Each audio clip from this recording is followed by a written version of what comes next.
Ya son las 11, en punto. Voy a dejar el micrófono abierto para no estarlo. Me pone yo, ¿va? Ten en cuenta que ya está. Todo lo que diga será escuchado.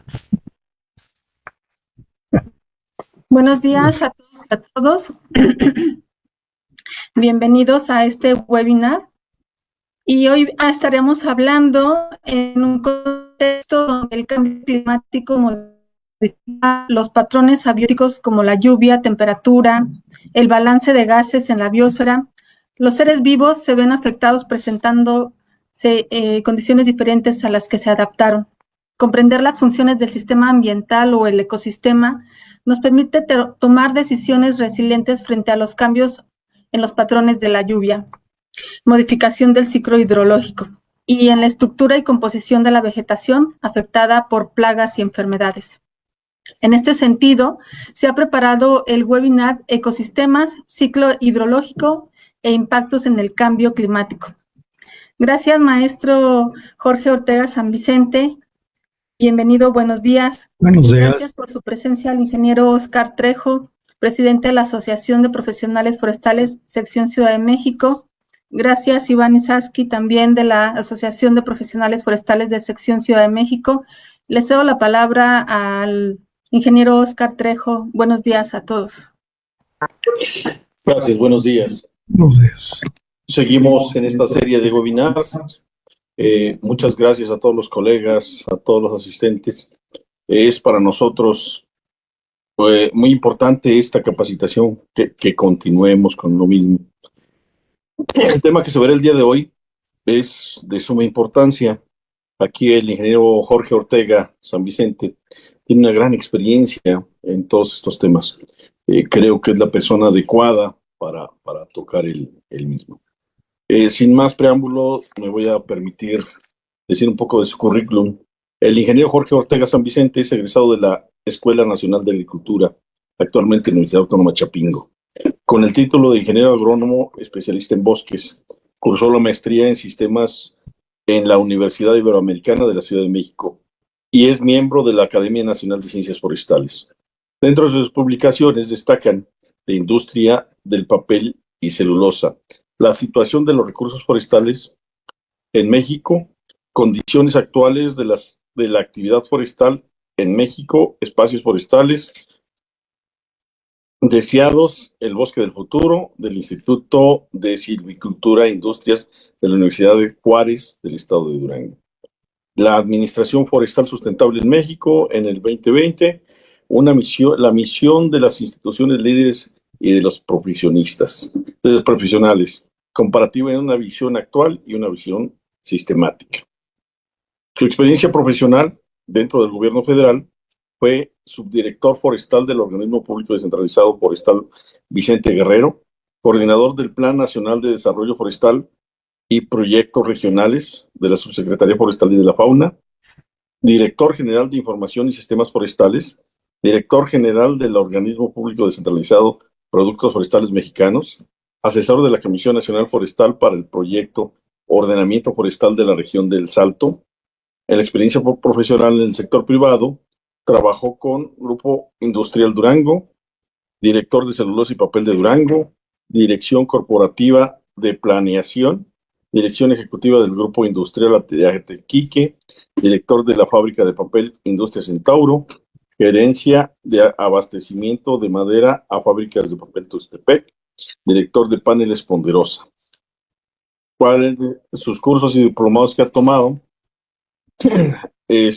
Son seminarios de actualización profesionales, entre otros, técnicas avanzadas en la administración y diagnóstico de productividad en el Centro Nacional de Productividad en la Ciudad de México, planeación del desarrollo forestal en Quito, Ecuador, habilidades avanzadas de alta dirección en la Ciudad de México, reingeniería en sistemas de manufacturas de clase mundial en Monterrey, manejo de ecosistemas y silvicultura intensiva de bosques de coníferas, ordenación, sistemas silvícolas y planeación en el manejo forestal por la Subsecretaría Forestal y de la Fauna, cursos de capacitación presencial con base en estándares de calidad ECO 301 y ECO 2017 por la Comisión Nacional Forestal. Mi estimado ingeniero, es un honor tenerlo aquí y adelante, sin más preámbulo, le damos su presentación.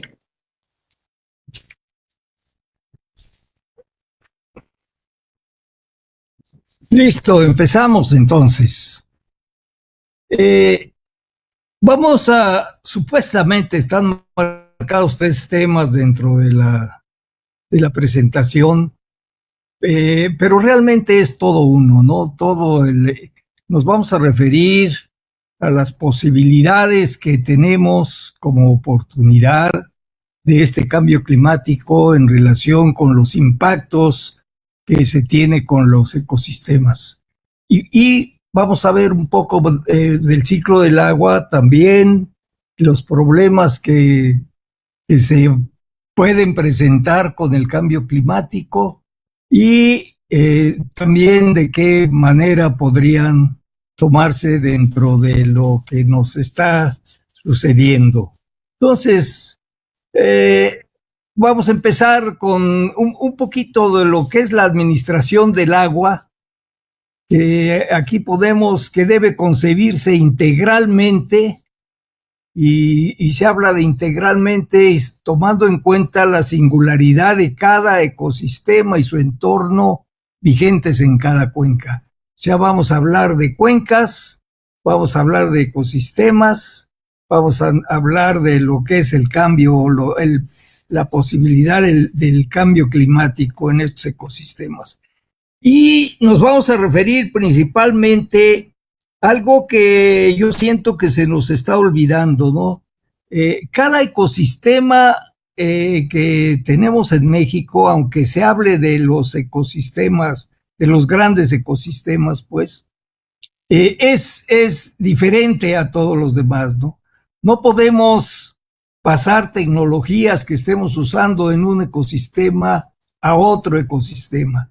Los ecosistemas de por sí van variando con el tiempo, con su situación en la Tierra y con las posibilidades de cambio en cada caso. Entonces, por eso vamos a hablar de un ciclo hidrológico completo para hacer un análisis, aunque dentro de este ciclo hidrológico, pues variamos un poquito más en relación a los ecosistemas y los impactos que se pueden tener por el cambio climático y realmente el tomar este cambio climático como una oportunidad a futuro más que con ver cuánto está variando el clima, ¿no? Entonces, algo de lo que vamos a hablar también con mucho detalle, sobre todo, es del contexto que se presenta para los ecosistemas y del contexto que se presenta para cada uno para cada cuenca, ¿no? Entonces, yo nada más quiero hacer notar que nosotros tenemos una singularidad de ecosistemas en cada cuenca. Cada cuenca es diferente a las otras. En México hablamos de 52 cuencas naturales y más o menos dentro de cada cuenca se presentan 4 o 5 tipos de ecosistema. Esto nos plantea el trabajo tan tremendo que tenemos encima. Debemos hablar de la singularidad entre 200 y 250 ecosistemas que van a recibir un impacto diferente por este cambio climático al que nos vamos a referir un poco. Entonces, algo que es importante es que es bien importante que valoremos este contexto, porque entre mejor lo valoremos, pues podemos controlar mejor lo que se puede hacer dentro de cada ecosistema. Ahora bien, en sentido radical, la conjunción de climas, suelos, medios ambientes e historia hacen que cada ecosistema sea único. La decisión de qué recursos y qué tecnología deben utilizarse para los análisis debe estar basados en, en, en, en un sólido conocimiento ecológico y taxonómico del problema en cada ecosistema. No podemos hablar de conocimientos ecológicos y taxonómicos en general cuando nos estemos refiriendo a la posible solución de los problemas. Entonces, el desarrollo de una respuesta tecnológica a un problema ecológico solo puede darse en el lugar del ecosistema que requiere la respuesta. La complejidad de los problemas ecológicos impone algunas características especiales a la manera de aplicar los conocimientos. Y aquí se marcan dos aspectos. Aquí en la gráfica ustedes ven pues precisamente esto de lo que hablábamos, ¿no? Nosotros debemos ver desde cómo se da el flujo de radiación solar sobre los diferentes ecosistemas. Y esto es bien importante porque este flujo es el motor que permite a los ecosistemas, a los árboles, echar a andar pues su proceso fotosintético, ¿no? Entonces, aquí en este esquema de los subsistemas biosferos, litósfera y atmósfera terrestres, que son los principales componentes dentro de cada ecosistema, pues se ve, hay que ver todo lo que es el contexto atmosférico y cómo influye ese contexto dentro de cada ecosistema que tengamos. Y después viene dentro de lo que es la biosfera, la utilización de energía para la fotosíntesis, el calentamiento, la protección de la transpiración, la intercepción, etcétera, etcétera, etcétera, ¿no? Entonces, nosotros, repitiendo, cada ecosistema, los problemas que tenga, lo vamos a tener que ver de ecosistema por ecosistema. Entonces, aquí debemos, bueno, cada ecosistema, la problemática en cada ecosistema nos va a dar características especiales a la manera de aplicar los conocimientos que queramos. Y aquí dos puntos deben resaltarse. Uno, que estos conocimientos o esta respuesta que queremos dar sobre los problemas que se presentan debe ser ad hoc al sitio, o sea, adecuada al sitio, al ecosistema y al tiempo en el que se está dando el problema. Será muy complicado transportar paquetes de tecnología de un ecosistema a otro.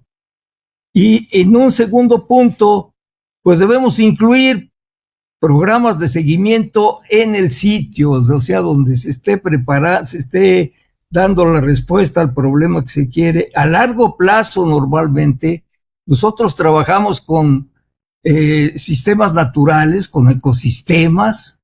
Entonces, normalmente las decisiones o las respuestas que se quieren obtener son normalmente a largo plazo.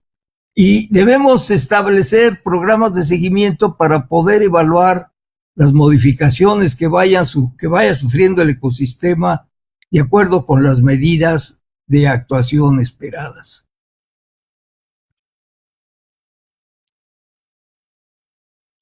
Entonces,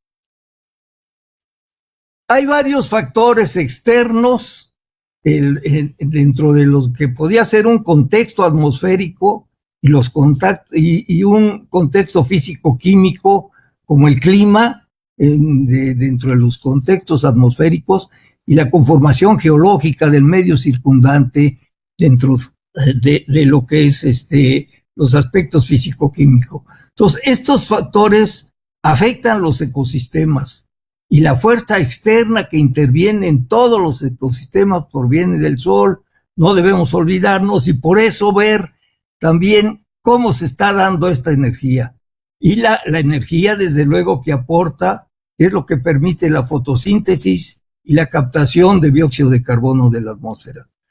Y algo que yo adelantaría aquí es que la estructura de circulación atmosférica, o sea, de lo que es, cómo funciona la atmósfera, el proceso que se da, regula los modelos de distribución de los principales tipos de precipitación de que se dan en cada sistema. Y esto, cuando veamos un poco con más detalle lo que es la circulación de los vientos a nivel local y a nivel oceánico, lo que pasa es que vamos a ver que las mismas corrientes y la misma humedad que se va tomando pues normalmente fluyen de norte a sur y van tomando, pues, se van cargando de humedad durante su transcurso hasta llegar al Ecuador, que es donde descargan toda la humedad. Pero el problema es que conforme van avanzando hacia el Ecuador, pues van llevando más condiciones diferentes de lluvia.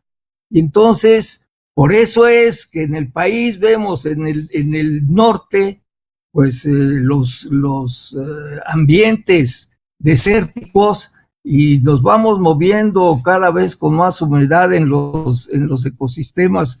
Conforme vayamos hacia el sur, empezamos a encontrar desde luego ecosistemas más húmedos, tenemos desde desiertos hasta selvas, por eso la variación tan grande que se dan de las lluvias en México. Entonces, si no entendemos cómo se están dando esta estructura atmosférica, que por cierto es muy difícil que nosotros podamos influir en ella, o si no es que imposible, pues entonces no entendemos y queremos a veces forzar lluvias en lugares donde no hay. La lluvia pues es solo lo que se ocasiona en esta estructura atmosférica, y pues dependiendo de las condiciones que se dan es que vamos a tener a veces más lluvia, menos lluvia, aunque normalmente la cantidad de lluvia que se da en el mundo es la misma desde que se formaron los océanos hace unos 3,000 millones de años. Entonces, por eso yo anotaba esto desde ahorita, de que la estructura de la circulación atmosférica regula los modelos de distribución de los principales tipos de precipitación. Y por eso entramos un poco a platicar de lo que son, o lo que es el flujo de energía en los ecosistemas. Y el flujo solar es la cantidad de energía radiante que atraviesa una unidad de superficie por unidad de tiempo, o sea, cuántas calorías por centímetro cuadrado por minuto. A nosotros lo que nos interesa desde el punto de vista de análisis y estudio de los ecosistemas es el destino de la radiación solar conforme va siendo incorporada y pasa a través de un ecosistema. La radiación directa es necesaria para poner en marcha el dínamo generador del ecosistema por medio del proceso fotosintético. Entonces, lo que realmente nos interesa saber es cuánta radiación de luz visible se ha recibido o se está recibiendo, a fin de poder conocer la eficiencia con que un ecosistema dado emplea esa energía. La actividad biológica implica utilización de energía que en última instancia proviene del sol y se transforma en energía radiante a energía química durante la fotosíntesis, y de química a mecánica y a térmica en el metabolismo celular. Como ustedes ven, se habla a veces de que los ecosistemas son autónomos en su desarrollo, porque pues son los únicos que utilizan o que pueden realmente utilizar la energía solar. La energía solar nosotros no la podemos utilizar, y por eso después se va a ver este otro ciclo de energía, de nutrientes para los ecosistemas, que se da o se forma a través de lo que se le ha dado en llamar la cadena trófica. Pero entonces, vayamos nada más así por partes. Aquí, más o menos, en la gráfica pueden ver que un 42% de la radiación solar incidente reflejada, un 33% por las nubes y un 9% por el suelo, el polvo. Y otro 10% es absorbida por el ozono, el oxígeno, el vapor de agua y el ácido carbónico, y dispersada difusamente por las moléculas de aire y pequeñas particularidades en suspensión. Esto es un esquema muy agregado, pues, de cómo se da este flujo de energía. Entonces, y cómo dentro de la cadena trófica, los organismos que efectúan esta función vital son los productores, o sea, son las plantas que contienen clorofila, las algas de un lago, el pasto de un campo, los árboles de un bosque, ¿no? Y entonces aquí pues aparece esta cadena trófica clásica desde el productor, la importancia entonces ahora de la fauna. Los herbívoros son los que pueden consumir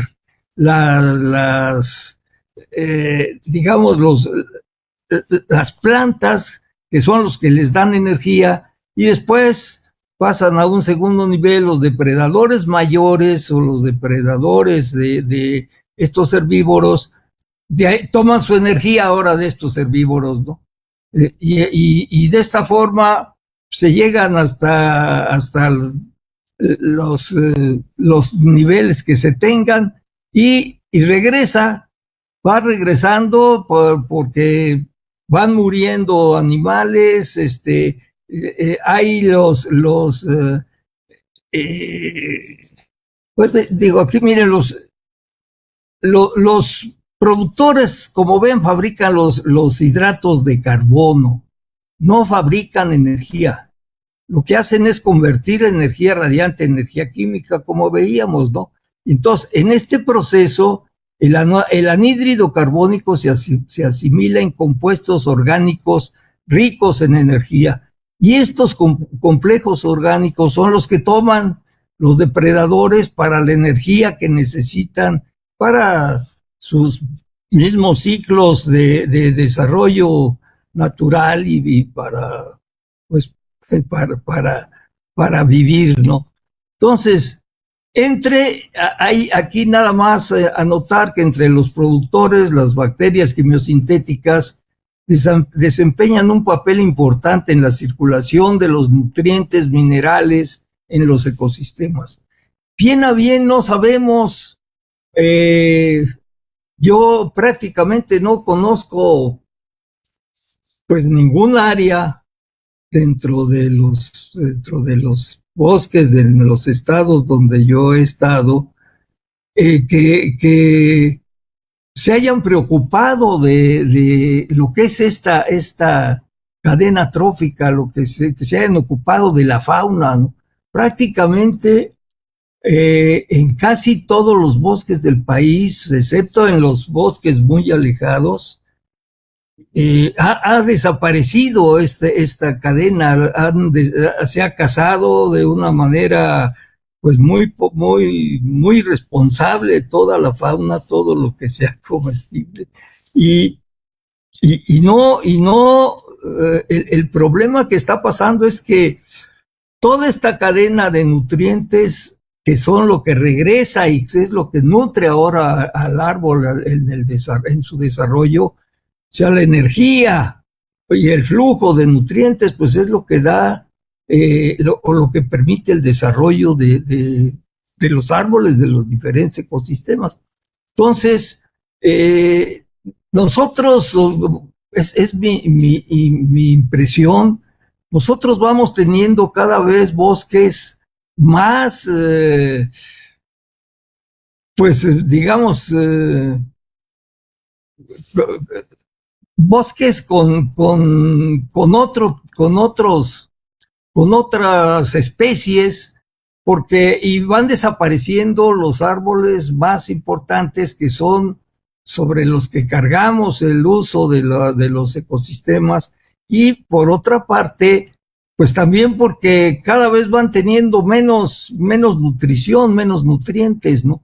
Entonces, aquí hay algo que tendríamos que ver con mucho cuidado, porque pues vamos teniendo bosques cada vez más pobres, pues no por otra cosa, sino porque no tienen de dónde tomar la alimentación que requieren para su crecimiento. Entonces, y aquí hay una cosa interesante, o sea, que el sentido de la circulación de la energía en el ecosistema es en una sola dirección, es unidireccional. O sea, esta cadena se forma de los autótrofos que toman los vegetales, luego pasan a los heterótrofos, que son los animales que son los que se comen a los autótrofos y que de ahí sacan su energía y pasan a un consumidor, ¿no? Y el que la circulación de la energía sea unidireccional y no cíclica, radica en las pérdidas de energía que se producen en cada transferencia a lo largo de la cadena y en la eficiencia de la utilización de la energía en cada eslabón. Entonces, un grupo importante de heterótrofos en los ecosistemas lo constituyen los descomponedores. Está compuesto principalmente por bacterias y hongos, y los descomponedores llevan a cabo un trabajo de gran utilidad para el ecosistema, que es la mineralización de la materia orgánica. O sea, es la que transforma los cadáveres que se van quedando, de restos de animales, las van atacando, mineralizando, y después se integran al suelo y de ahí pasan a los árboles. Entonces, estos dos procesos ecológicos del flujo energético y del ciclo mineral implican una interacción entre el medio biótico y el medio abiótico, y son la esencia de la dinámica de los ecosistemas, así como de miles de procesos complejos que se desarrollan dentro de ellos. Este proceso es a lo que se le llama proceso fotosintético y es el primer paso en la creación de alimento. Ahora, es interesante ver cómo controlan los diferentes ecosistemas su propio desarrollo, ¿no? Entonces, las poblaciones de productores, carnívoros y descomponedores están limitados por sus correspondientes recursos, o sea, por lo que come cada quien, y en cada uno de estos niveles se da la competencia entre especies. Entonces, hay factores de control internos. Solamente debemos recordar que obtener alimento, reproducirse y eludir los enemigos naturales son los principales factores internos a los que se enfrentan las plantas. El balance entre el número de nacimientos y el de muertes en cualquier momento es lo que determina la abundancia de los sujetos vivos. Ahora, ¿qué es lo que determina cuáles individuos serán los sobrevivientes a la acción de las asperezas internas, externas o ambos? Y por ejemplo, pues es lo que esperamos que pase o vaya a ir pasando con el cambio climático en el ecosistema. ¿Y cuáles sujetos y por qué razones serán capaces de contribuir a la siguiente generación de plantas en el ecosistema? Ni el éxito de reproducirse, ni la capacidad de sobrevivir hasta la edad adulta, de permanecer en ella, son iguales en todos los sujetos de la misma especie. Esto significa que todos los seres vivientes tienden a tener descendencia parecida, pero en general no idéntica a sí mismos. Este es uno de los rasgos más profundos y esenciales de la naturaleza viva. Y esto es bien interesante porque yo les comentaba que para mí lo del cambio de climático al que nos estamos refiriendo y el que nos ocupa, puede tomarse más bien como una oportunidad que tenemos quienes estamos ligados al trabajo con los ecosistemas vivos. Es que sabemos que se va a dar este cambio y sabemos, y entonces tenemos ahorita una idea clara y no el conocimiento, porque pues aparentemente no nos hemos ocupado mucho del mismo, de cómo podríamos influir en los ecosistemas para llegar a escenarios más ricos en cuanto a las especies que quisiéramos nosotros que se mantuvieran. Entonces, esto es, por eso lo de estos factores es importante. Y tenemos también factores externos que son el contexto del ecosistema. Varios factores externos como un cambio climático o la conformación biológica del medio circundante afectarán a un ecosistema. La fuerza externa que interviene en todos los ecosistemas proviene del Sol. La energía que éste aporta permite la fotosíntesis y la captación de dióxido de carbono de la atmósfera. En el futuro, podemos esperar que con el cambio climático tendremos temperaturas más altas en el ambiente biológico de los diferentes ecosistemas y en su contexto atmosférico, de tal forma que la mortalidad en las diferentes especies puede resultar mayor. Si se presenta una serie larga de años con mayores temperaturas, el aspecto general del ecosistema empezará a cambiar al dominar los descendientes de aquellos sujetos más exitosos para ajustarse a las temperaturas más altas. A menudo, los ecosistemas tienen la resistencia suficiente para soportar perturbaciones externas naturales y conservar el equilibrio. Algunos las resisten mejor que otros y se han adaptado a las perturbaciones habitualmente asociadas a su medio, en tanto que otros son más frágiles y no pueden recuperar el equilibrio tras la alteración. Debemos considerar que las poblaciones están formadas por individuos adaptados, es decir, ajustados o armonizados con su medio. Esta adaptación nunca será perfecta por la sencilla razón, entre otras, de que el medio nunca permanece estático.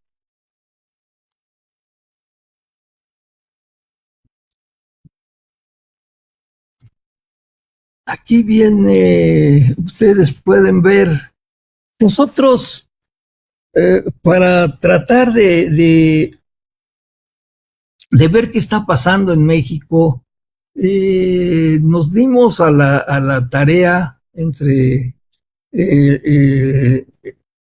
Iván y un servidor, y desde luego con información que tenemos de INEGI, información de Conagua, etcétera, de ver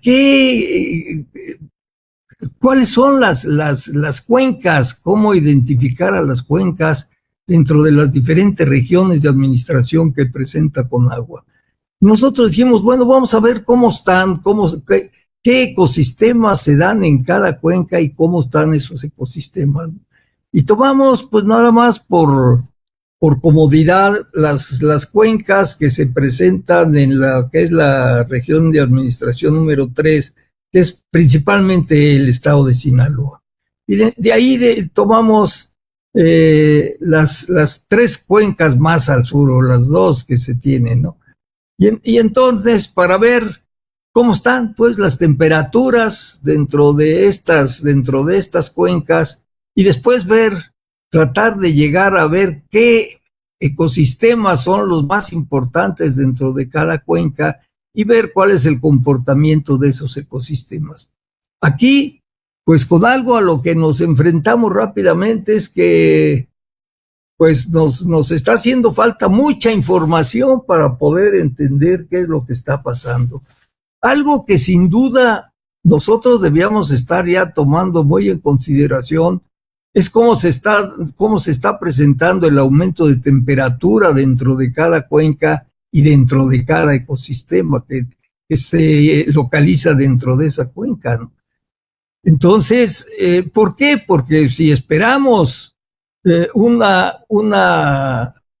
aumento en las temperaturas, pues a ver cómo están afectando o qué impactos están teniendo dentro de las diferentes cuencas, sobre todo, y esto en relación con el agua, en relación con lo que pasa en las cuencas más altas, en los ecosistemas que están más en elevaciones mayores, ¿no?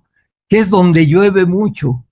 Entonces ver ahora cómo se está dando el uso de esa agua y cómo se va presentando ahora las crisis que tenemos en algunas cuencas, no en todas, pero en unas sí ya sabemos que tenemos crisis muy importantes y en otras pues no sabemos bien a bien cómo están. Y a mí me da la impresión que esto del cambio climático, pues obviamente es un problema de todos y habría que empezar a ver cómo está impactando. Y por otra parte, pues también entender cómo se está dando las precipitaciones dentro de cada cuenca y cómo se está usando el agua que cae principalmente en las cuencas a mayores alturas. Porque, pues vamos a ver así muy rápido después, que a veces, mientras las precipitaciones sean mayores que la evaporación, pues hay agua que se infiltra y esto está formando las corrientes subterráneas. Pero conforme vamos bajando hacia los ecosistemas, hacia las playas, pues estamos llegando a climas semidesérticos, en donde las precipitaciones son menores que las transpiraciones. Entonces ahí no hay agua que se esté filtrando, ¿no? No tenemos eso. Entonces, sí, pero estamos muy tomando mucha información de esos espacios y estamos perdiendo de vista efectivamente cómo usamos el agua que llueve dentro de la cuenca y cómo se dan pues ahora las posibilidades de usar esas cuencas, ¿no? En términos generales, los mecanismos que acabamos de ejemplificar son los siguientes. Dentro de cualquier población existe una gama más o menos amplia de variación con respecto a un buen número de caracteres propios de la especie en cuestión. Ahora bien, lo que es muy importante es que parte de esa variación es heredable. En un segundo punto vemos que ni la mortalidad ni el éxito reproductivo están repartidos por igual entre los individuos de una población. La variación natural determina que en un ambiente dado, algunos de ellos tengan mayores probabilidades de sobrevivir y o de dejar más descendencia que otros. Eso es lo que nosotros pues deberíamos estar formando nuestros bancos de germoplasma con esos individuos que tengan genes heredables que han demostrado ser resistentes a los cambios que se van presentando en los ecosistemas. Los puntos 1 y 2 implican que aquellos caracteres de los seres vivos que sean al mismo tiempo ventajosos y heredables tenderán a predominar la población. El resultado del proceso anterior sostenido a lo largo del tiempo es la adaptación de los organismos hacia su medio. Cada ecosistema se encuentra en una zona determinada con características únicas de su medio y se comporta como un sistema independiente y autorregulado. O sea, los procesos autorregulados son los que tienden de una manera natural a la estabilidad. El mecanismo descrito lo conocemos con el nombre de selección natural, lo cual es de gran importancia en la evaluación de los seres vivos. Por los puntos en los que se basa su uso es importante destacar los siguientes puntos. La selección natural será únicamente sobre la variabilidad heredable, esto es, la que se encuentra codificada en los genes de los organismos. La gran mayoría de los caracteres adquiridos no son heredables y por lo tanto no pueden ser seleccionadas. Hasta donde sabemos, la variedad genética, de acuerdo con estudios de genética molecular, se origina fundamentalmente al azar. Ni los errores en la maquinaria genética que denominamos mutaciones, ni el barajado genético que se da en la recombinación previa a la reproducción sexual son orientados por las necesidades medioambientales. Se dan de forma espontánea y pueden o no resultar favorables a un organismo en un ambiente dado. Es el juego continuo entre el azar de la variabilidad y la necesidad de sobrevivir y reproducirse en un medio ambiente específico la que determina la dirección y la velocidad de la selección natural. La selección natural puede actuar a varios niveles de organización biológica. El nivel o los niveles en los que actúa de preferencia la selección natural, así como el modo preciso de hacerlo, son puntos de controversia e investigación activa en la biología evolutiva moderna. En esta plática estamos suponiendo que la selección natural actúa en el nivel de las características de los individuos que están determinadas por uno o pocos genes. Los cambios en las cantidades de nacimientos y muertes dentro de las poblaciones de los ecosistemas no solo producen fluctuaciones en el tamaño de las mismas, sino que acopladas a la variabilidad heredable intrínseca a todos los seres vivos, dichos cambios pueden generar las soluciones a los problemas que plantea el medio ambiente a los organismos. Los organismos que viven actualmente son los descendientes de una estirpe de buenos solucionadores de problemas. A esta capacidad es lo que denominamos adaptación. Nosotros pues deberíamos estar buscando cuáles son esos individuos y deberíamos estar armando nuestros bancos de germoplasma, preparándonos para lo que venga dentro de cambio climático. Esto, como ustedes ven, tiene mucho que ver con la resistencia o la resiliencia que los ecosistemas tienen para soportar perturbaciones y desde luego lo de permanecer resilientes, o sea, a la estabilidad. Entonces, pues, este es, para mi gusto, lo que es más importante dentro de lo que puede estar, lo que puede provocar el cambio climático y lo que debemos hacer o lo que debíamos estar preparándonos para tratar de que el cambio climático pues nos vaya favoreciendo en formar o en tener escenarios de ecosistemas más interesantes de acuerdo con nuestras necesidades, ¿no? Entonces, en relación ahora a lo que es el ciclo hidrológico, pues esto es algo que ha salido ahora ya ven que tenemos crisis, sobre todo con la Ciudad de México, y como yo pues comentaba, hay ya muchas cuencas en donde el problema realmente es muy crítico y otros donde quizá todavía no sea, pero pues deberíamos estar ya un conocimiento muy claro de cómo estamos usando el agua dentro de cada cuenca, cómo estamos manejando a los diferentes ecosistemas, de tal forma de que no lleguemos a crisis, ¿no? Que esto es muy complicado porque pues debemos entender que solamente tenemos el agua que nos llueve, ¿no? Que sepamos, no hay todavía no hay fabricación de agua, ¿no?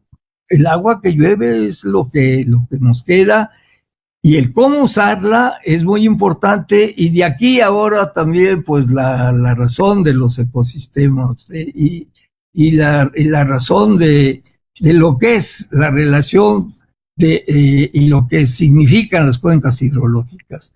Como veíamos al principio, pues la administración del agua debe verse integralmente.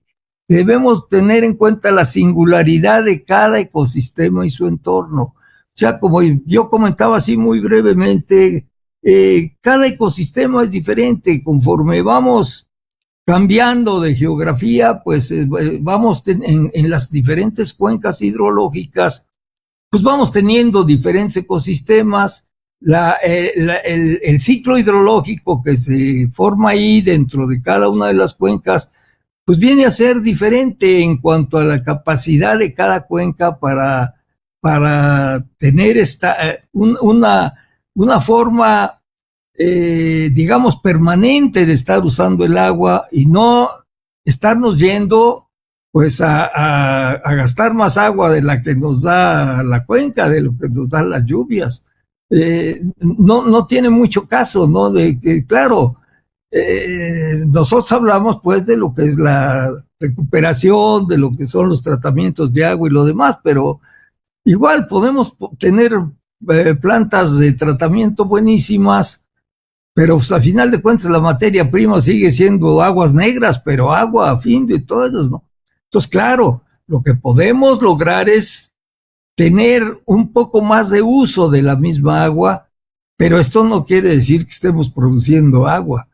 Y también debemos pues entender claramente cómo se dan dentro de cada ecosistema la cuenca hidrológica, para saber y apoyar ahorita a las instituciones que tengan estas tareas encima, apoyarlas en todo lo que podamos, pues para llegar a un uso más inteligente dentro del agua, dentro de las lluvias, pues en cada cuenca, en cada ecosistema. Entonces, vamos nada más a tener claros que cuando nos referimos a cuencas hidrológicas, son áreas fisiográficas delimitadas por un parteagua que contiene un sistema de corrientes hídricas superficiales y toda la estructura hidrogeológica subterránea como una sola unidad. Por eso la necesidad de hacer todos nuestros análisis por cuencas, y dentro de la cuenca ahora, de acuerdo a los ecosistemas que tengamos en esa cuenca. Y aquí, pues viene algo que todos aceptamos, ¿no? Que no nos cuesta trabajo aceptarlo, que es las partes altas de las cuencas hidrológicas permiten la captación inicial de las precipitaciones de agua y el suministro de las mismas a las partes inferiores durante el año. Los procesos de las partes altas de la cuenca invariablemente tienen repercusiones en las partes bajas. Por lo tanto, dado el flujo unidireccional del agua, toda la cuenca se debe considerar como una sola unidad. O sea, tenemos que ver toda la cuenca cómo se comporta en este ciclo hidrológico, y de acuerdo con esto hacer su uso, y ver desde luego a cuánto nos estamos refiriendo para poder usar esa agua de una manera inteligente, ¿no? En este contexto, los diferentes ecosistemas, que principalmente en las partes altas tenemos bosques y selvas, en las cabeceras de las cuencas, realizan una importante función reguladora, ya que controlan la cantidad y temporalidad del flujo del agua, favorecen la infiltración y recarga de los mantos freáticos y protegen a los suelos por el agua y los vientos, con la consecuente pérdida de la fertilidad en las laderas, sedimentación y degradación de los ríos en las partes bajas. Entonces, pues desde luego los servicios ecosistémicos que brindan las cuencas, pues está la provisión de agua, la infiltración del agua, la regulación de los caudales, etcétera, ¿no? Entonces, simplemente decir que estas cantidades las cantidades relativas y absolutas de precipitación y evaporación establecen en gran parte la estructura y función de los ecosistemas. Como vamos a ver en algunos ejemplos muy rápidos, esta relación que se da entre la precipitación y evaporación es que establecen cómo funcionan los ecosistemas, y normalmente vamos a tener esta relación en las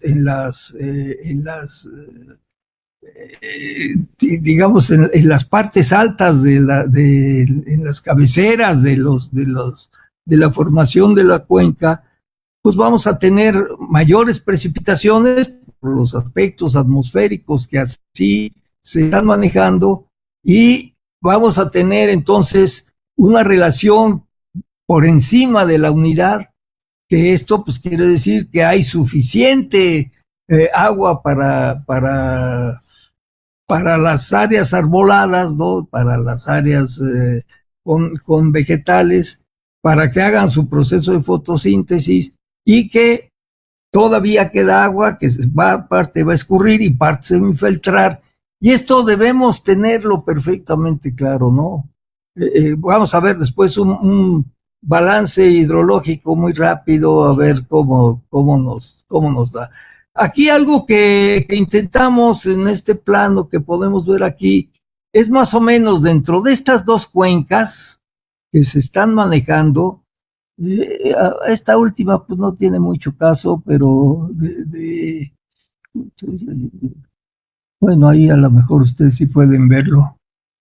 Pero dentro de lo que es el río Piaxtla, y creo que el otro es el Presidio, ¿cómo están los principales ecosistemas? Ustedes ven en verde, muy más oscura, pues, lo que son las partes más altas, viene ligado, pues, desde luego a los niveles sobre el nivel del mar que tienen, y cuáles son, qué es esta zona verde. Pues estamos hablando de bosques de coníferas, y después tenemos una zona con un verde más claro que también tiene una vegetación importante, y después vemos ya que la vegetación corresponde mucho a matorrales, y seguramente vamos a tener entonces esta relación de precipitación, la evaporación, pues por abajo de la unidad, quiere decir que hay menos precipitación que evaporación, y ya ven, uno a veces dice, no, pero ¿cómo puede haber más evaporación si no llueve? Pues bueno, acuérdense nada más que por eso las especies que se van dando en cada una de estas zonas con ese tipo de relaciones se han ido adaptando para que con poca lluvia, que nada más pueden tenerla en algunos meses del año, se puedan sobrevivir, pero van a tener ese tipo de vegetación, ¿no? que se tiene. Entonces, cada uno de estos ecosistemas debe tener un tratamiento especial, es muy diferente a los otros, y desde luego una de las cosas muy importantes es que toda el agua que nosotros podemos usar dentro de esta cuenca o dentro de estas cuencas es lo que llueve en las partes altas de las cuencas, en las partes altas de la sierra. Y esto es el agua que debemos, este origen, los problemas hay que verlos en su origen, este origen que tenemos de las cantidades y calidades de agua, pues es lo que se va a dar en toda la cuenca. Entonces, no es lo que se da en las partes bajas. En las partes bajas, pues ya es lo que viene, porque viene todavía escurriendo, y pues no se puede, se tiene en las presas, pues, se capta agua en las presas, pues, que nos va a servir como agua para los meses que no tengamos suficiente agua, y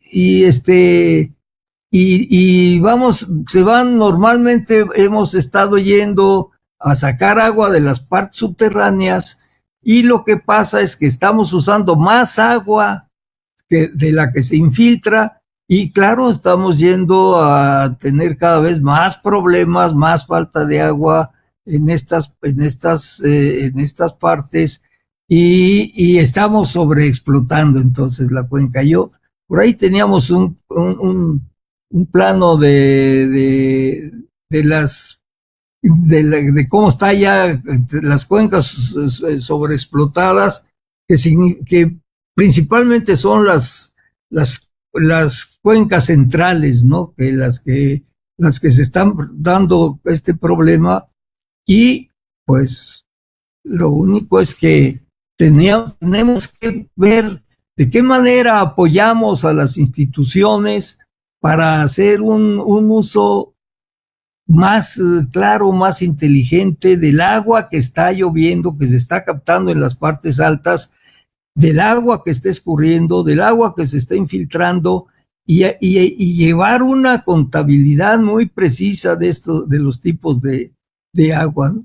Y entonces la gestión integral a la que nos estamos refiriendo consiste en armonizar el uso, el aprovechamiento y la administración de todos los recursos naturales, suelo, agua, flora, fauna, y la administración de los ecosistemas que están comprendidos dentro de una cuenca, tomando en consideración las relaciones entre recursos y ecosistemas, los objetivos económicos, sociales, las prácticas reproductivas y las formas de organización que debemos adoptar para satisfacer las necesidades de la población.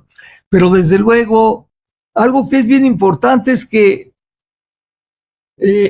la gran bronca que tenemos, y esto se va viendo muy claro conforme hay más demanda de agua, pues cada vez nos hace más falta agua, porque no tenemos una cantidad infinita de agua disponible para nuestros usos, sino que solamente hay el agua que llueve.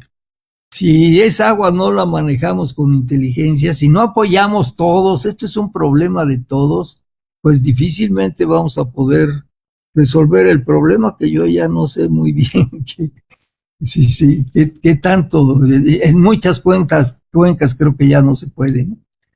Y bueno, aquí hablamos otra vez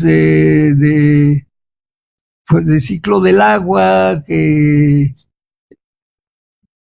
es un agua que tenemos en continuo movimiento, ¿no? A veces se evapora, se precipita como a lluvia, se filtra en la tierra, fluye por los caudales de los ríos, y a grandes alturas en las partes de las latitudes altas están presentes en forma de hielo, nieve, y las cuales también se transforman. Entonces, pero ese es el agua que tenemos, ¿no? Y como yo comentaba, el agua que se maneja a veces a nivel de mundo, pues es la misma cantidad, sensiblemente la misma que tenemos desde hace 300 millones de años, desde que se formaron los océanos. O sea que a pesar de que tenemos siempre la misma cantidad de agua, pues, no la estamos acabando, pues, pero ese es el problema, ¿no? Entonces aquí una de las cosas importantes es que el ciclo hidrológico, ya cuando uno ve los contextos, una porción importante de la precipitación pluvial regresa a la atmósfera en forma de evapotranspiración, mientras que el resto escurre por corrientes y cuerpos de agua siguiendo la conformación del terreno, constituyendo aguas superficiales, o bien se infiltra en el suelo como agua subterránea. Y aquí hay dos esquemas. Cómo, esto es lo que vamos a ver ahorita, cómo los vientos van trayendo toda esta humedad desde que se forma, desde que empiezan a tomar en el norte, que empiezan a pasar las corrientes de vientos, cómo se van cargando de humedad, y después estos van con una dirección hacia el Ecuador, y luego tenemos vientos transversales que lo empujan hacia tierra y a chocar con las montañas, con pues, la Sierra Madre, dentro de un oriental de un lado y del otro lado. Y entonces Esto provoca ahora que el aire con humedad se eleva, se precipita, llueve, por eso llueve en las partes altas, y luego conforme va perdiendo fuerza, pues va hacia las partes bajas, pero cada vez llueve menos, ¿no? Y ustedes ven en este otro esquema a lo que llaman bioma, pues lo que se puede clasificar, constituyen un suplemento de este ciclo cuya presencia o ausencia no tiene gran efecto sobre el movimiento principal. Pero aquí ven ustedes en las partes más altas de una montaña, pues también la vegetación ya empieza a ser menor, cada vez más pobre. Después hay ecosistemas donde se tienen bosques o selvas, o a veces bosques nada más de coníferas, a veces conojosas, etcétera. Pero como la vegetación va siendo, conforme va bajando, pues más pobre, ¿no? Hasta llegar a las partes más altas. Entonces, por eso en un ciclo hidrológico están presentes numerosos fenómenos físicos. El agua se evapora de la tierra y de los océanos, el vapor de agua flota debido a su baja densidad y es arrastrado por corrientes de aire atmosférica hasta que finalmente se precipita como lluvia, granizo o nieve. El agua que se precipita puede ser interceptado y asimilado por las plantas y de estas transpirada y devuelta a la atmósfera. Puede fluir de la tierra hacia corrientes o ríos o filtrarse a depósitos subterráneos y estos varían a formar lagos en depresiones, etc. Entonces, por eso aquí se habla que la cantidad de agua que contiene un ciclo hidrológico permanece esencialmente constante, aunque a veces localmente está cambiando y a veces cambia mucho. Pero lo cierto es que si nosotros vemos estos balances, vamos a suponer cada año, ya viendo temporada de lluvias y lo demás, casi siempre tenemos dentro de este ciclo la misma cantidad de agua. Claro, a veces llueve menos por otros problemas y la va variando, ¿no? Entonces, fundamentalmente el comportamiento del ciclo hidrológico lo dicta el clima. Por eso también ahorita lo de cambio climático tiene mucho que ver con la cantidad de vapor, de agua, pues, que se está transportando por los vientos, y varía de cuenca a cuenca, varía de ecosistema a ecosistema y también varía de tiempo en tiempo. De hecho, se presentan factores locales como cambios de vegetación y la ocurrencia de fenómenos geológicos o de cambio climático que afectan de manera importante al ciclo hidrológico. Por su parte, la actividad humana tiene una gran influencia. El crecimiento de los asentamientos, la obstaculización de ríos por presas o sistemas de riego afectan el movimiento natural del agua. Ya veíamos antes que la estructura de la circulación atmosférica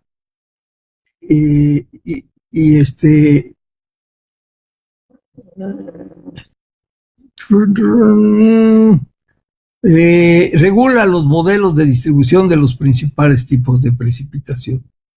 Ahora, también otra cosa es que la lluvia es un resultado inevitable de la física atmosférica.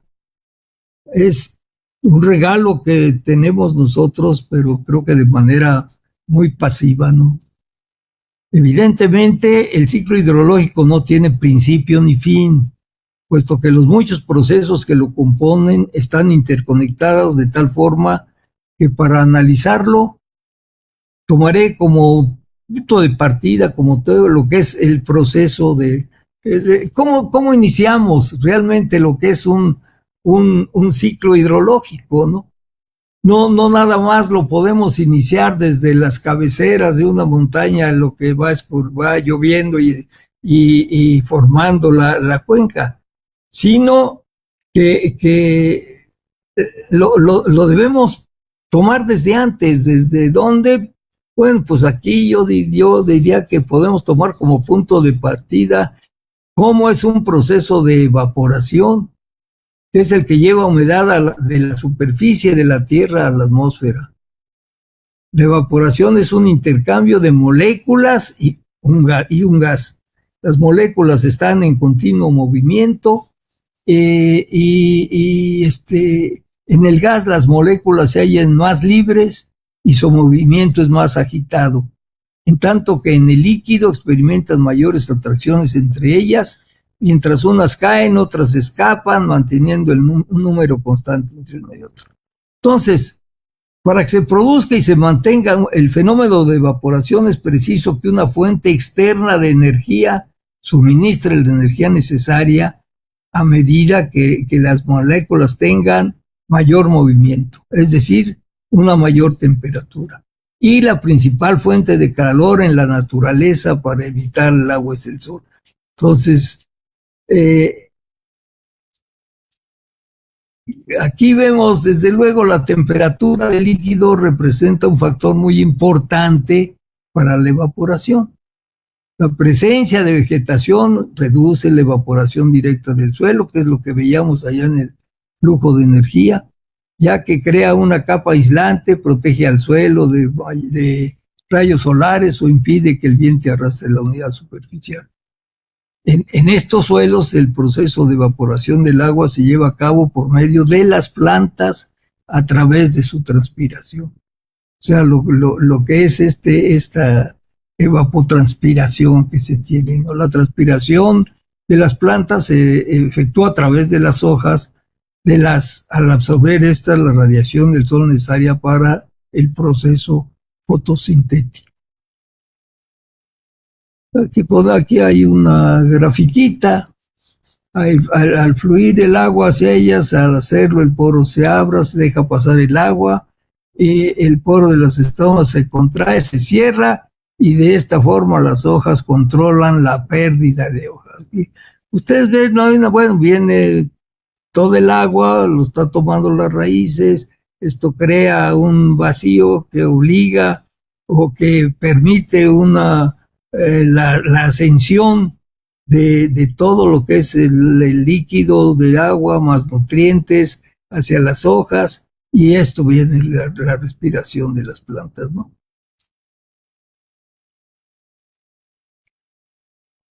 Y entonces veíamos pues lo que marcábamos hace un rato del vapor atmosférico y la precipitación. Y podemos anotar que el mecanismo fundamental del ciclo hidrológico indica que la intensidad y cuantía de la evaporación es tan importante como la intensidad y cuantía de la precipitación. Es lo que veíamos, hay esta relación. Esta relación, la relación entre estos dos fenómenos es el factor determinante de la distribución de los principales ecosistemas, desde los desiertos hasta los bosques húmedos tropicales. Aquí veíamos que una vez que el agua se ha evaporado, se incorpora a la atmósfera en forma de vapor. Fundamentalmente todo el agua de la atmósfera se encuentra en esta forma, así como vapor de agua, ¿no? El líquido que se encuentra en la precipitación pluvial y en las gotitas de agua de las nubes, el sólido de las nubes, el sólido de las nieves y el granizo ocurren temporalmente, ¿no? En zonas muy localizadas, no es que se estén presentando frecuentemente. La cantidad de agua en la atmósfera es relativamente pequeña, constituye una 100.000.000ésima de toda el agua del ciclo hidrológico. Entonces, a pesar de esto, de constituir una parte modesta en el ciclo hidrológico, el vapor atmosférico juega un papel muy importante. Cierra el ciclo hidrológico al precipitarse en forma de lluvia. Ahora ya tenemos agua, ¿no? Ya se forma el ciclo hidrológico. Dice, en este contexto, para que se produzca y mantenga el fenómeno de evaporación, es necesario que una fuente externa de calor suministre la energía necesaria. Será menor en la medida que las moléculas tengan mayor temperatura. Esto ya lo veíamos. Y luego, pues ahí tienen otra pues otro croquis, ¿no? En donde se ve todo creo que aquí no lo traen ustedes, bueno, pero ahí lo dejamos un momentito. Pero viene tratando de representar lo que es todo este contexto, ¿no? Desde la energía del sol, lo que ocasiona las masas de aire que se dan, que viene con vapor de agua, que es lo que está recibiendo como evaporación, y después como viene como precipitación. Todo que ustedes ven que todo esto es un contexto, y decimos que es un contexto porque nosotros no podemos decidir sobre cómo se da o cómo se está dando, ¿no? Esto corresponde a otras, pues en este caso a una estructura atmosférica de todo lo que tenemos. Y esto se precipita, y se precipita ahora sí sobre todas estas, sobre la Tierra, que puede tener todos estos campos o lo que sea, ríos, para lo que sea, y de aquí ustedes ven aquí dentro de esta, pues es una gráfica, todo lo que es, todos los movimientos que se dan, ¿no? Como desde la infiltración y cómo están los suelos, el material impermeable, las zonas de saturación, los niveles freáticos, etcétera, etcétera, etcétera. La cantidad de vapor atmosférico depende no solo de la evaporación local, sino también de los desplazamientos horizontales de esta evaporación. Entre menor es la temperatura del aire, hay menos vapor.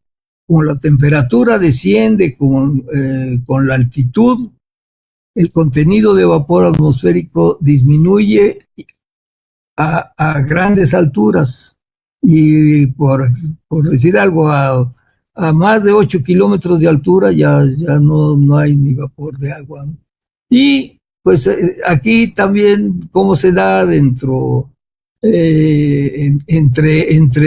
el mar y la tierra, pues de acuerdo con la lluvia, donde decía el aire es más frío sobre el mar y se mueve hacia la tierra, se calienta y otra vez forma nubes y se vuelve hacia el mar. Y en el día tiene una dirección, en la noche cambia de dirección, ¿no? O sea, esto es simplemente anotar que además de los desplazamientos tiene estos otros. Y aquí tenemos el aire experimenta desplazamientos horizontales y verticales. Los horizontales arrastran el vapor y contribuyen a distribuir la humedad en la atmósfera.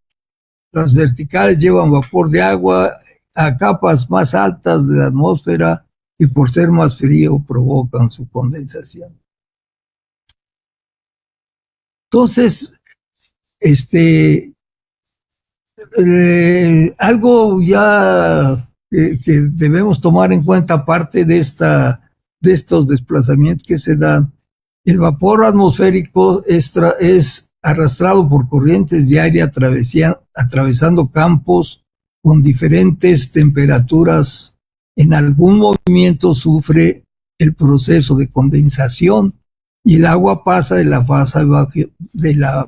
fase gaseosa a la parte líquida, en la cual las moléculas se agregan por efecto de la condensación, ¿no? Y viene pues de una manera también, la superficie de estos grandes cuerpos de aguas se dan de un intercambio continuo de calor, humedad, o sea, en los océanos y las corrientes marítimas, ¿no? Dado que el agua es tan buen conductor de calor, la radiación que se recibe del sol, unido a la rotación de la Tierra, provoca que las capas de agua se pongan en movimiento y forman las corrientes marítimas. Y aquí pues ven ustedes dentro de este mapa de los continentes en la Tierra, lo que son las corrientes marítimas. Aquí hay una que es muy interesante, que es la de los vientos alisios. Se mueven de latitudes frías hacia el Ecuador, absorbiendo humedad a medida que se desplazan y la abandonan en la región ecuatorial. Por el contrario, los vientos del oeste, que soplan al norte y al sur de los vientos alisios, se mueven de latitudes templadas a latitudes más frías, depositando su carga de agua a lo largo de la costa. Estado de Washington, Alaska, sur de Chile, etcétera, que son relativamente secas, en tanto que la región ecuatorial es muy húmeda. Ustedes ven cómo todas estas partes, sobre todo esta de los vientos alisios, que viene casi paralela a lo que son las costas en el Océano Pacífico, y por eso pues traen agua y la van descargando en las costas, y después, conforme llegan más al Ecuador y regresan, pues forman también ahora los huracanes que pegan acá en las partes bajas, y esto da lugar a las lluvias.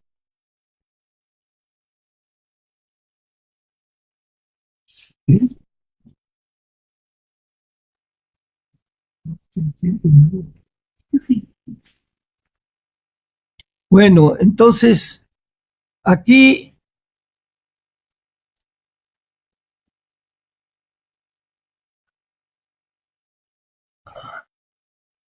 dejen ver aquí.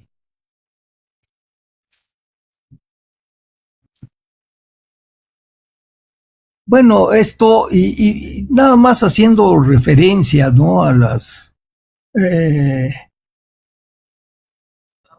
a estas relaciones que existen entre precipitación y evaporación, ¿no? Y veíamos que en las regiones desérticas el cociente de esta relación entre precipitación y evaporación es como máximo de 0.2. Esto es, la pérdida potencial o real de agua es mayor que la caída de agua. En las regiones semiáridas a húmedas, la relación de precipitación o evaporación oscila entre 0.2 y 0.6. En las regiones más húmedas, regiones con bosques caducifolias, la relación es de 0.8 a 1.6. Como ven, los diferentes ecosistemas, y de acuerdo con esta relación, pues van tomando diferentes características. Por eso hablábamos que las características relativas y absolutas de precipitación y evaporación establecen en gran parte la estructura y función de los ecosistemas.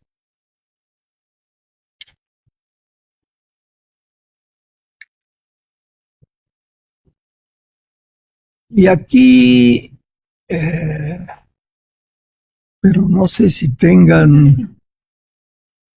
Bueno, yo aquí traía un balance hidrológico en una cuenca hidrométrica, pero para ver, ¿no? Las entradas que se tienen y las salidas dentro de ese balance, digamos, como entradas de agua, o dentro de un ciclo hidrológico, tenemos las precipitaciones, y de esas precipitaciones parte por intercepción, se evapora nuevamente y va a la atmósfera. Parte se retiene en la superficie y ocasionalmente también se evapora, y parte se infiltra. Esto de la infiltración pues entra, a veces va a zonas aireadas pero ustedes ven pues ahora las salidas que hay dentro de un ciclo hidrológico es por evaporación y evapotranspiración, pero ustedes ven que pueden ser muy importantes, ¿no? Hasta de un 100%, que es los millones de metros cúbicos que pueden entrar como precipitaciones, un 70%, dependiendo de la vegetación que existe y que transpira, se evapora, se toma por el agua para la fotosíntesis. Realmente los ecosistemas, una cantidad muy importante de lo que llueva, lo toman, lo integran a su función y de fotosíntesis y otra vez se evapora, lo mandan a la atmósfera, ¿no? Y ustedes ven que también como salidas en los escurrimientos superficiales, pues hay un 20%, este es el agua que escurre, y ven que un parte se entra a las partes subterráneas, un 6.4, ¿no? Y esta es el agua que podemos utilizar de lo que llueve. No todo el agua de lluvia se maneja a través de escurrimientos o de infiltraciones, la siguen dando los diferentes ecosistemas de acuerdo con la superficie foliar y con la localización de ellos, ¿no?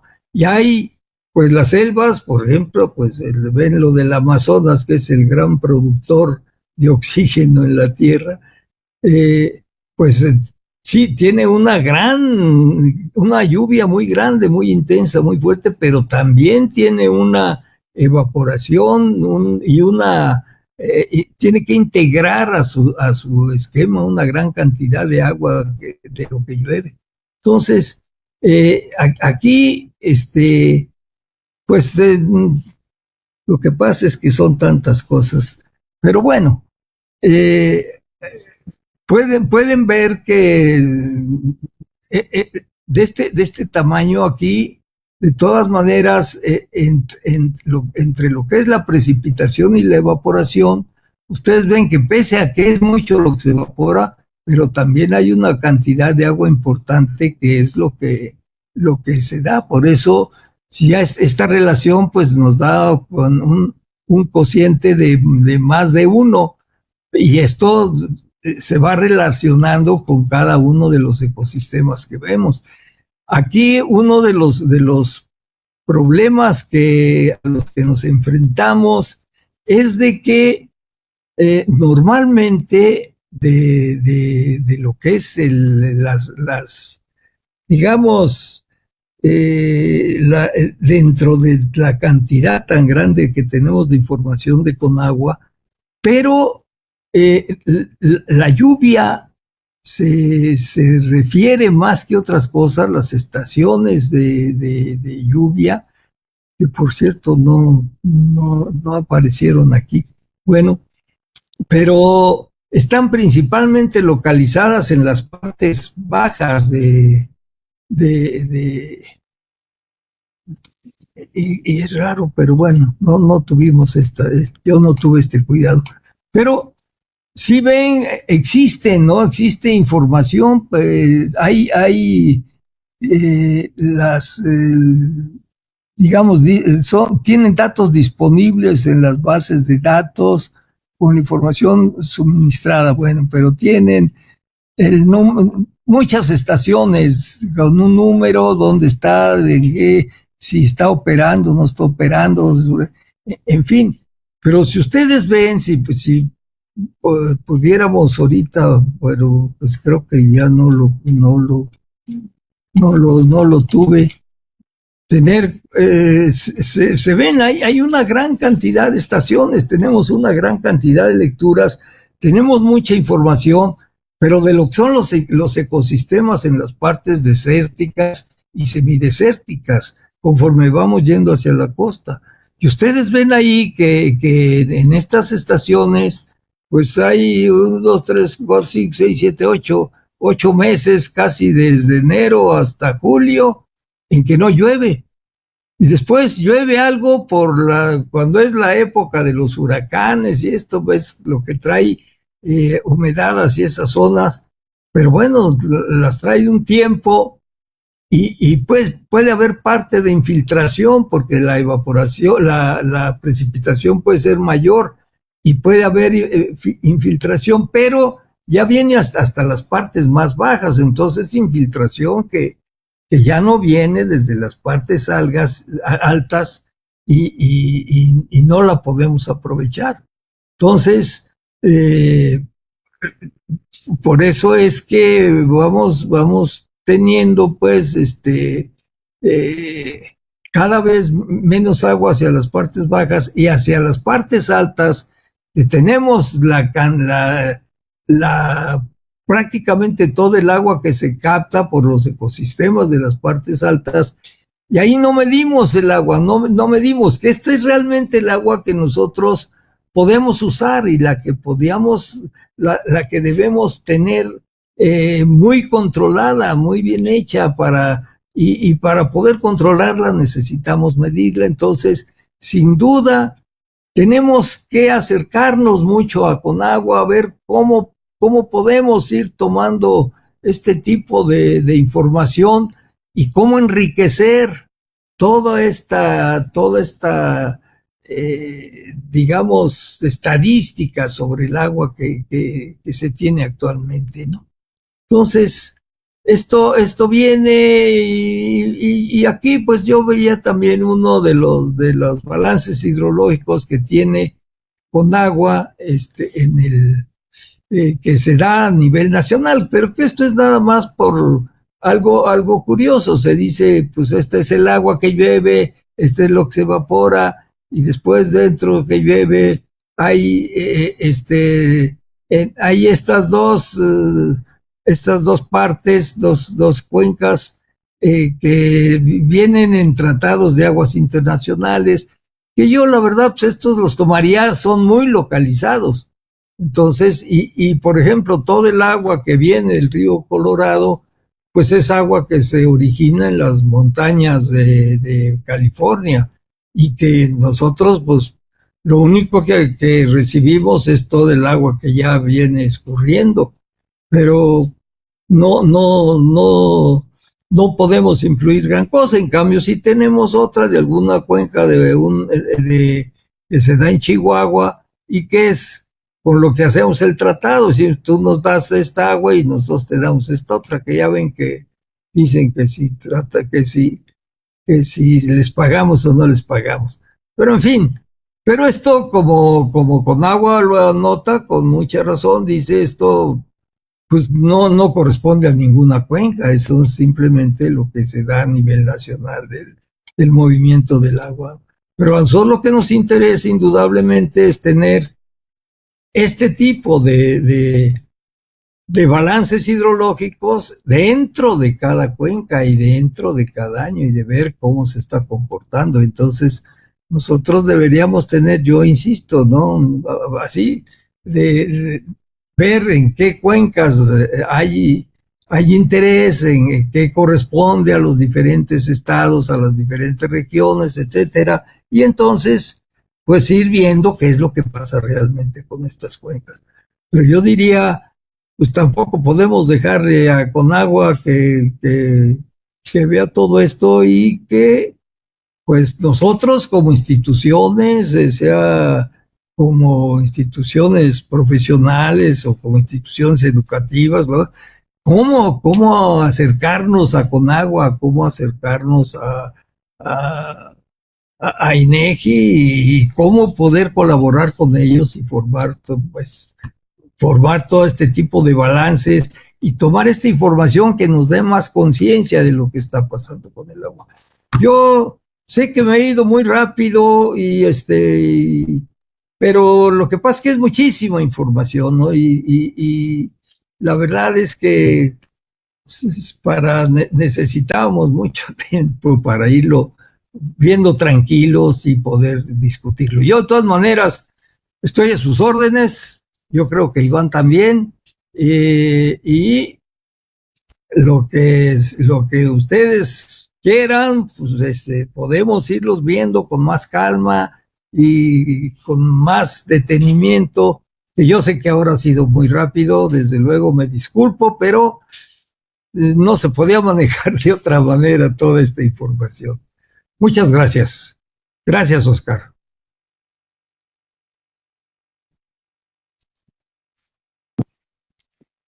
Pues muchas gracias, maestro Jorge Ortega. Creo que nos dio justamente lo que comenta, son muchas variables, son muchos conceptos, nos dio un panorama muy general con muchos temas que se pueden abordar, creo que cada uno por separado y no nos alcanzaría una hora y media como lo abordamos ahorita. Son muchísimos temas, pero Creo que lo importante es que efectivamente el manejo integral de cuenca no puede ser solamente el tema agua, o el manejo de ecosistemas no puede ser solamente el ecosistema. Nos hablaba desde cómo le podemos hacer conservar el germoplasma de aquellos árboles o de aquellas semillas que tienen los genes heredados, para poder ir restaurando, conservando, manteniendo los diferentes ecosistemas que constituyen una cuenca o una microcuenca o una subcuenca. Y creo que es muy importante resaltar lo que nos comentaba, hacer un manejo responsable del agua en cada una de estas unidades fisiográficas, desde cuenca, microcuenca, subcuenca, para poder tener buenos resultados. Y cómo conservamos y mantenemos y restauramos los diferentes ecosistemas que constituyen a estas cuencas, microcuencas, subcuencas, ¿no? Y bien algo nos comentaba, no podemos tratar a los ecosistemas de una cuenca igual que de otra cuenca por las diferentes condiciones que tienen. Creo que todos los que nos encontramos aquí, y agradecemos, tenemos personal desde Chihuahua, Baja California, Sonora, de Texcoco, de la Ciudad de México tenemos a Jusco, al ejido de San Mateo Tlaltenango, al ejido de San Miguel Chicalco, al ejido Guarda Parres, la Ciudad de México. Tenemos compañeros de la Dirección General de la Comisión de Recursos Naturales y Desarrollo Rural de aquí de la Ciudad de México, de la DG Corena. Tenemos compañeros de la CONAFOR de oficinas centrales en Guadalajara.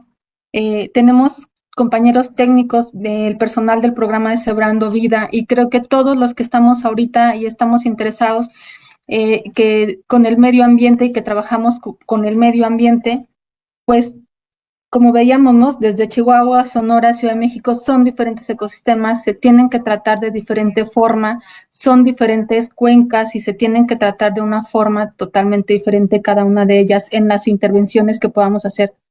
Pero hay algo muy importante y que yo sí quiero volver a retomar, es el tema de cuando hacemos esta restauración, no nada más es una reforestación. La reforestación es solamente una parte de todas las actividades de restauración que tienen que ver en un manejo de los ecosistemas. Entonces es muy importante, pero algo que nos comentaba ahorita el ingeniero es cómo le hacemos para poder tener estas semillas que han sido y que se están adaptando y adecuando a las diferentes condiciones del cambio climático. Y algo importante, otra cosa que nos decía era esta parte del diagnóstico de los ecosistemas y sus biomas. Creo que es muy importante tenerlas en cuenta y estar en este constante monitoreo, porque no nada más tiene que ver con la disminución del arbolado, sino con aquellas plagas, enfermedades. O sea, es todo un complejo muy importante, y como bien decía el ingeniero, el maestro, pues son muchos temas que podríamos abordar en muchas otras partes. Les agradezco muchísimo. En este momento no tenemos ninguna pregunta. No tenemos ninguna pregunta, y bueno, yo le estaría cediendo al ingeniero Oscar Trejo la palabra nuevamente. Adelante, ingeniero. Muchas gracias. Primero que nada, agradecerle a la Comisión Nacional Forestal por abrirnos este espacio que ha sido que lo hemos manejado de forma compartida. Vamos a seguir con nuestras series de webinar. Estamos buscando temas que sean de interés, como este caso, como los anteriores que hemos tocado.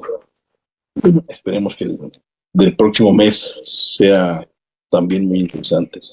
Agradecerle a la CONAFOR, a las oficinas centrales, que es la que nos permite, aquí a la maestra Esther, a Edith, que son las que gestionan toda esta logística. Y en particular a nuestro gran amigo Jorge Ortega San Vicente, el famoso Güero Ortega. Agradecerte, ingeniero. Creo que ya nos debías esta buena presentación. Iván, también agradecerte y agradecerle a todos. Muchas gracias. Muchas gracias a todos. ¿Sí me oyen?